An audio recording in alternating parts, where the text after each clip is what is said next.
I've seen some ganker groups like the Incursions, I've never heard of them, and the Goose Nest have like 20 gankers. Looks like there's one guy controlling it. Are they all Omega accounts, or does the guy use multiple virtual machines, do you think?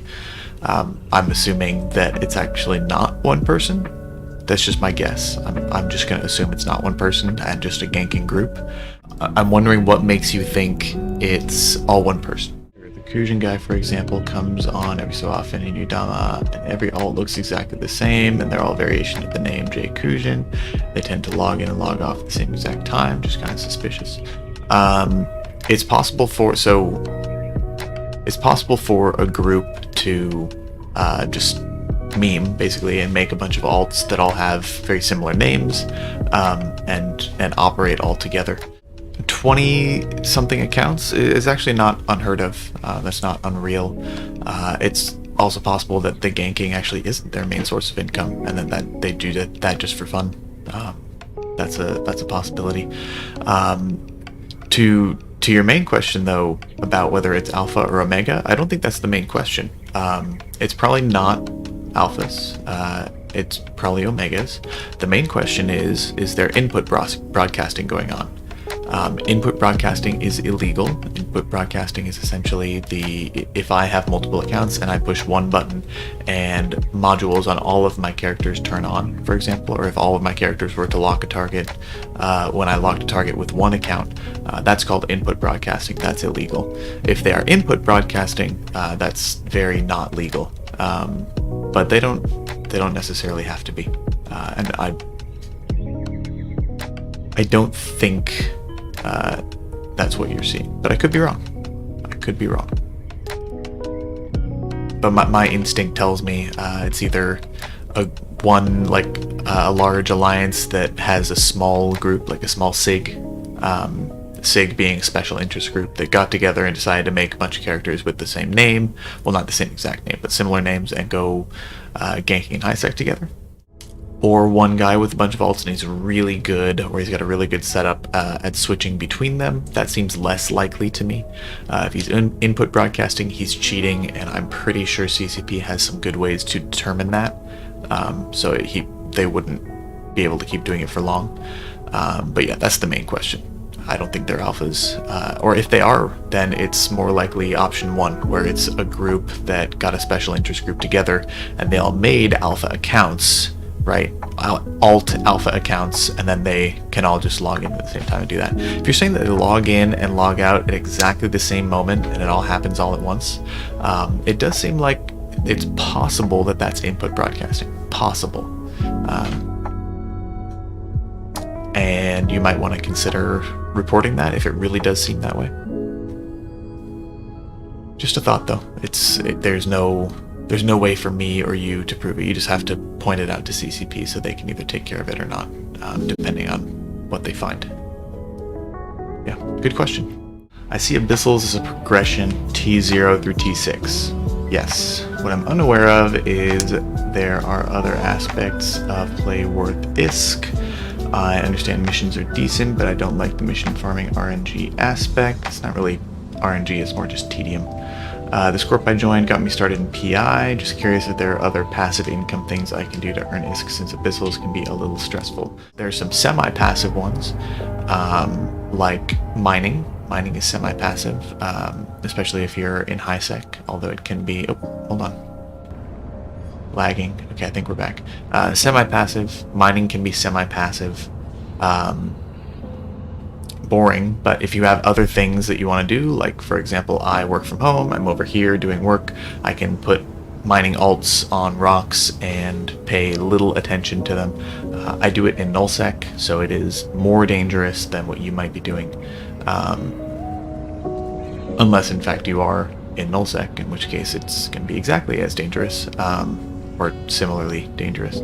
And the idea being just, the ISK that I make doing a passive thing all day without having to pay attention to it offsets the loss that I take occasionally because I get killed, because that is just going to happen. So there's semi-passive. Other semi-passive are like if you can find a group in nullsec where you can sort of semi-AFK rat, in other words, kill NPCs at anomalies, that can be semi-passive. Again, same risk, right? Same reward. Yeah.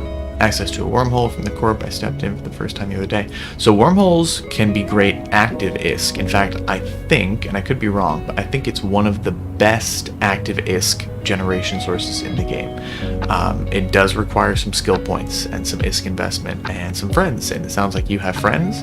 And if you're looking to make good ISK, then wormhole ISK making, right, killing sleepers, can be a great method of doing that. The only thing that I would caution you against is making ISK for the sake of making ISK. You kind of want to ask yourself, what is it that you're making ISK for? Right? In my case, I'm making ISK so that I can spend it on PvP and helping other people learn to PvP.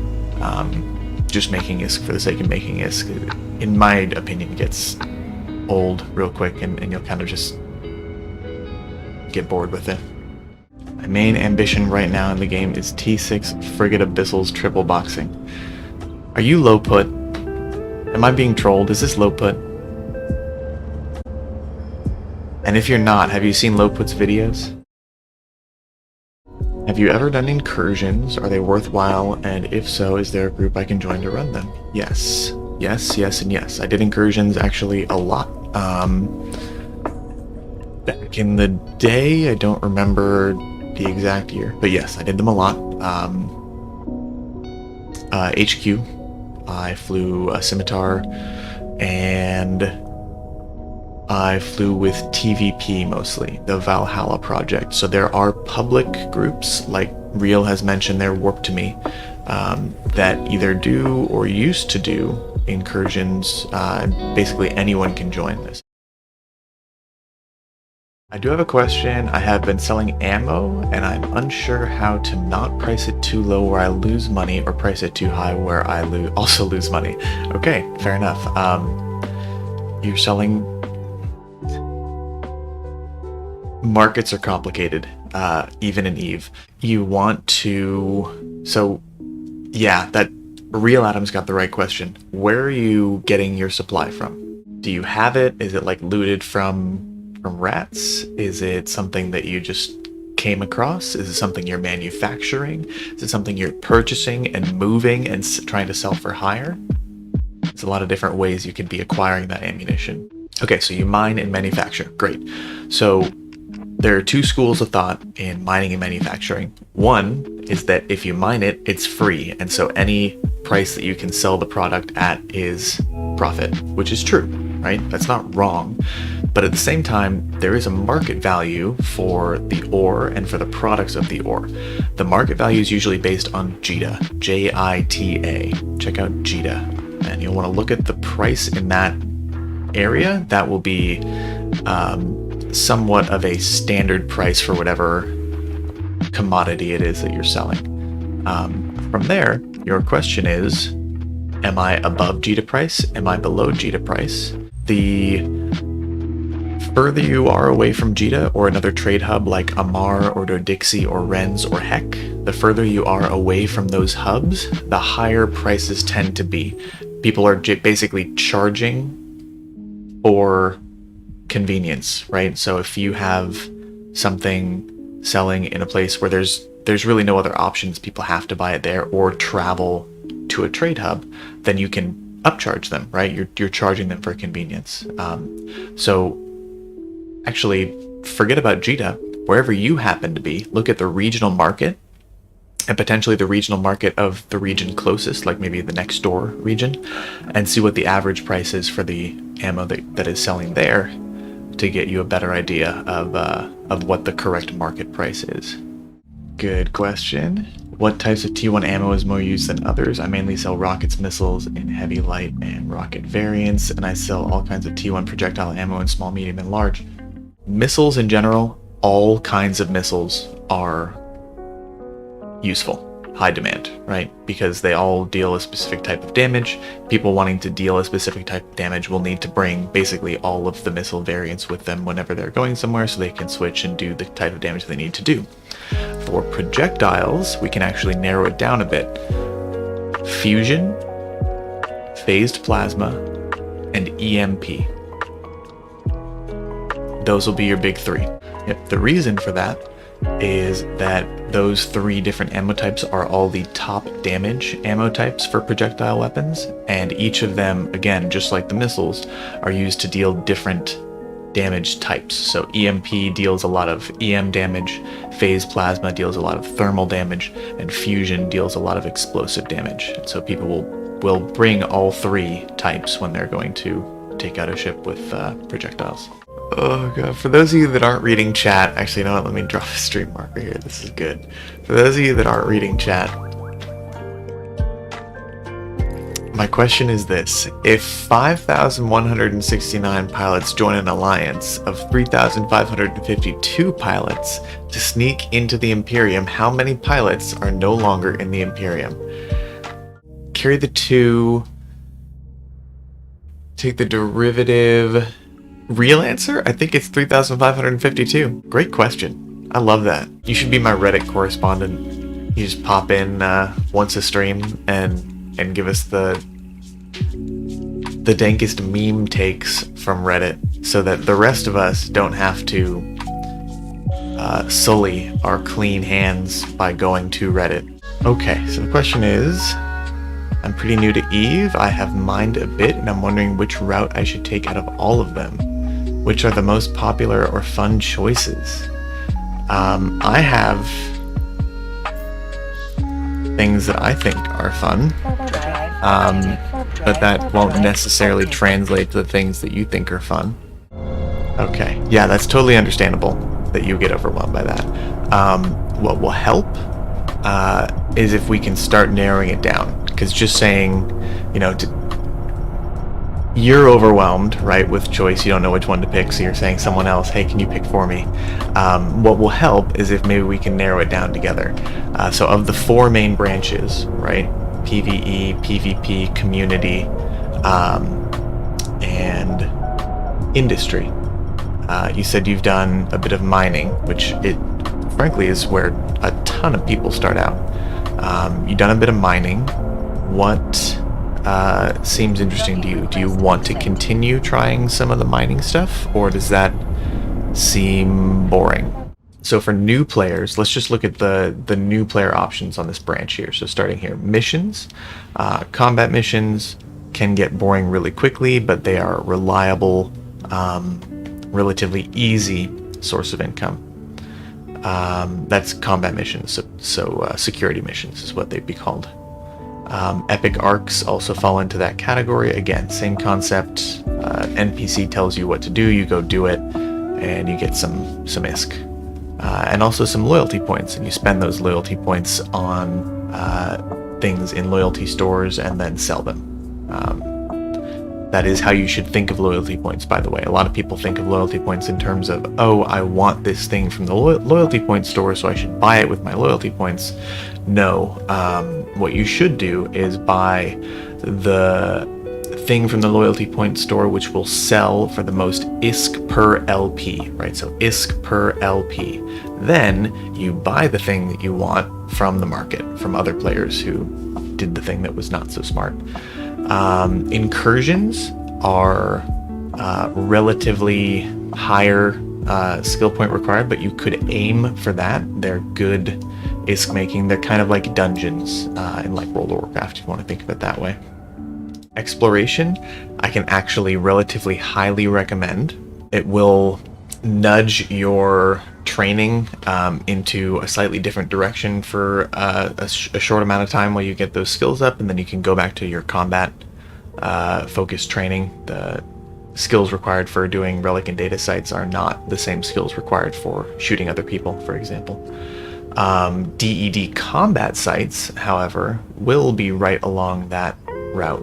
You can get some experience with your probes, and you get to move around a lot. You can do relatively low tier ones in Hisec, and then if you wanted later on, you could move up to DED sites in lowsec and nullsec, which can be extremely valuable. Same with sleeper caches and ghost sites, also more dangerous. And then finally, wormholes, also dangerous, but can be really lucrative. specifically ratting, fighting sleeper NPCs. It'll take you a little while to get up to that a bit. You probably need a battle cruiser at the minimum. I think I skipped ratting. Yeah, I did. I skipped ratting. Anomalies and escalations actually are right along there with DED sites. They're in the same vein there. But if you join a nullsec group and you want to try ratting, that could be good for you as well. Yeah, there's a lot to look at, but hopefully with that little recap overview there, you were able to kind of focus in on some of the ones that are more available to you. Ooh, I can tell this is a good question, deities. Welcome back. Here's the question I wanted to ask before. Ooh, okay. This is a good one. This is a good question. What do you think about the current non-faction war solo meta? So Null, Losec, Wormhole, Pochven. What ships would you list as viable to train into that can successfully kill enough to be ISK positive when solo roaming? I understand the question. I understand the impulse to ask the question. But I want to show you something. Differently rephrase the question, since niche stuff like Warp in Hecates, Battle Porpoise, Battle Nereus, The Venture, as you've shown, that exists, but their engagement profile is very specific. Absolutely true, very specific. What ships in the current meta have a large engagement profile for solo roaming when expecting people to N+1 against you? Two things. One, you can reduce the N+1 by flying ships that are not in the meta.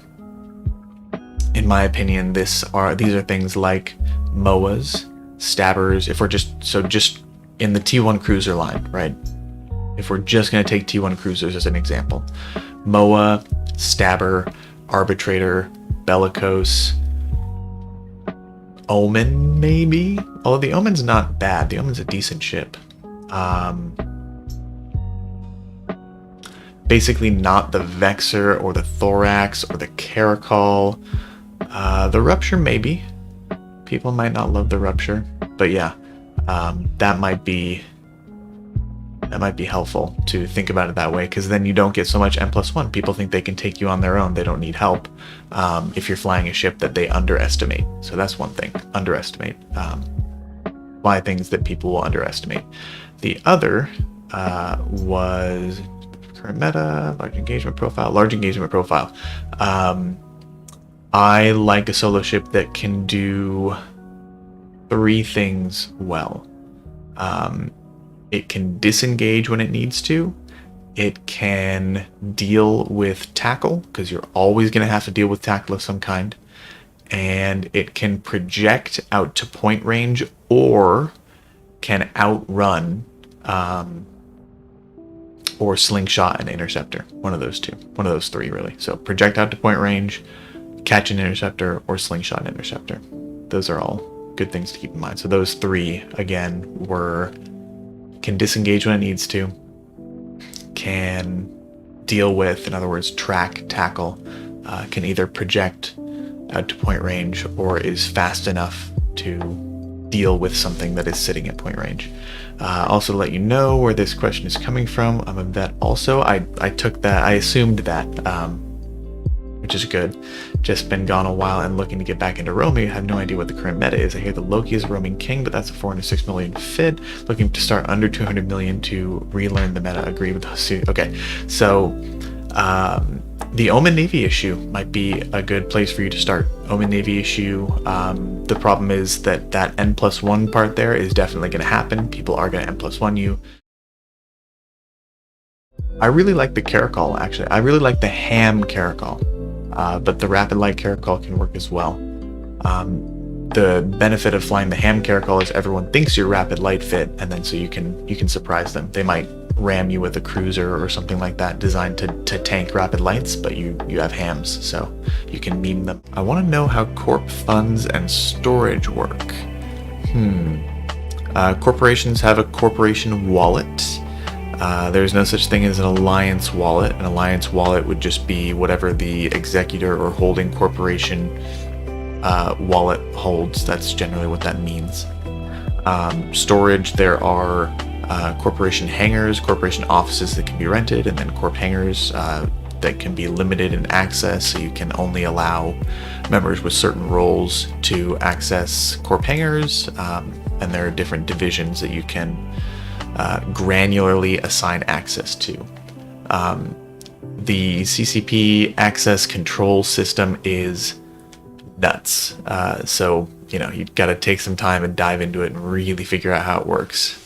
We have another one. I have been looking for a corp. I joined one a few days ago and it's not to my liking, so I've been searching again. But my question is, what should I be looking for in a corp when I mainly do mining and industry? Okay. So here's the problem you're running into, or at least my interpretation of what I think is probably the problem you're running into. Industry and mining, especially in Hisec, it's essentially the lowest hanging fruit in all of EVE.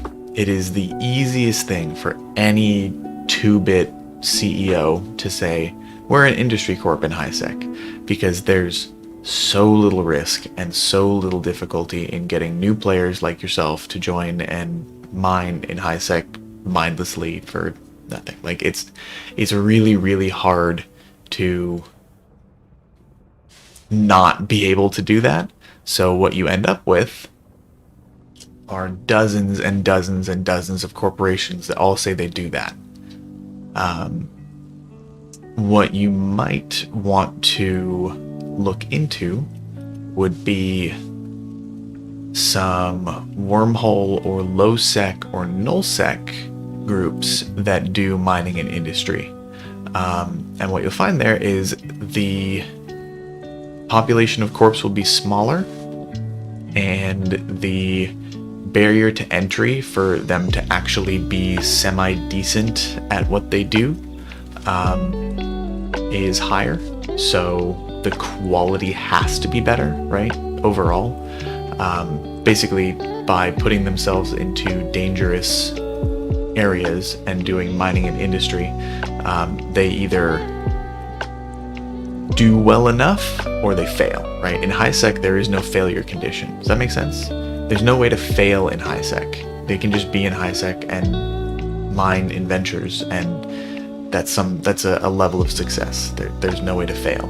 In nullsec and wormhole and lowsec, it is possible to fail, and so those groups have to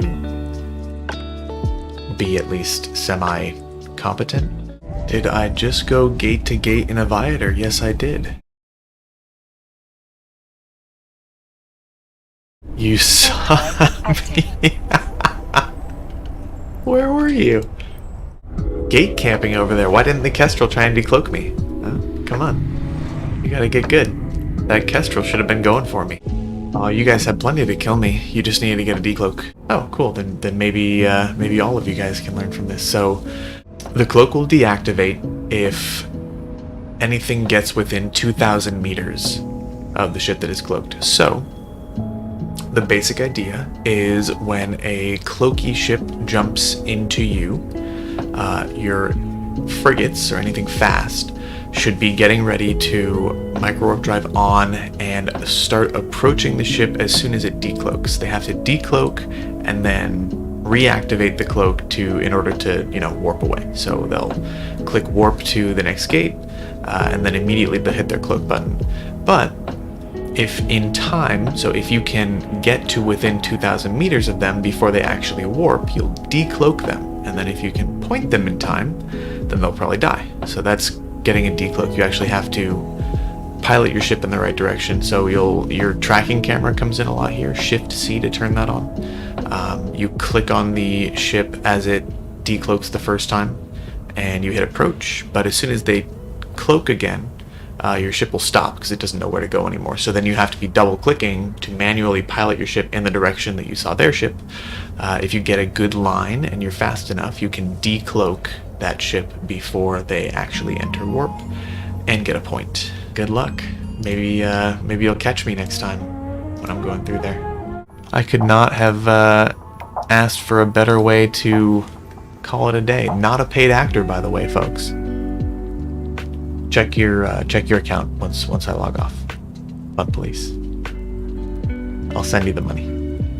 Alright guys, it's been fun. Hope you all had a good day. Continue doing fun stuff. Stay off of Reddit. Be nice to each other, but not too nice. Fly dangerous. And we will see you all tomorrow.